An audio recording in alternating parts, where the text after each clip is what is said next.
अकोला जिल्ह्यातील बाळापूर शहरात आज एक धक्कादायक घटना घडली.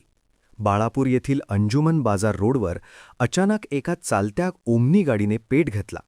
ही आग एवढी जबरदस्त होती की पाहता पाहता संपूर्ण गाडी आगीच्या ज्वाळांमध्ये वेढली गेली. या घटनेमुळे परिसरात एकच खळबळ उडाली असून नागरिकांची मोठी गर्दी जमली होती. अंजुमन बाजार रोडवर ही ओमनी गाडी जात असताना अचानक इंजिनमधून धूर निघू लागला आणि क्षणात आगीने रौद्र रूप धारण केले. ही आग एवढी भीषण होती की रस्त्यावरील विजेच्या तारांनाही याची झळ बसली आणि त्या जळून तुटल्या. घटनेची माहिती मिळताच बाळापूर नगरपरिषदेच्या अग्निशमन दलाने तात्काळ घटनास्थळी धाव घेतली आणि आग विझवण्याचे काम युद्धपातळीवर सुरू केले. आग विझवण्यात यश आले असले तरी या अपघातात ओमनी गाडी पूर्णपणे जळून खाक झाली आहे.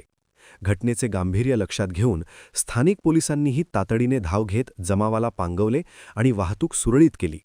सुदैवाने या घटनेत कोणतीही जीवितहानी झाली नसल्याचे प्राथमिक वृत्त आहे. मात्र गाडीचे प्रचंड आर्थिक नुकसान झाले आहे. NTV news Marathi, Balapur, Akola.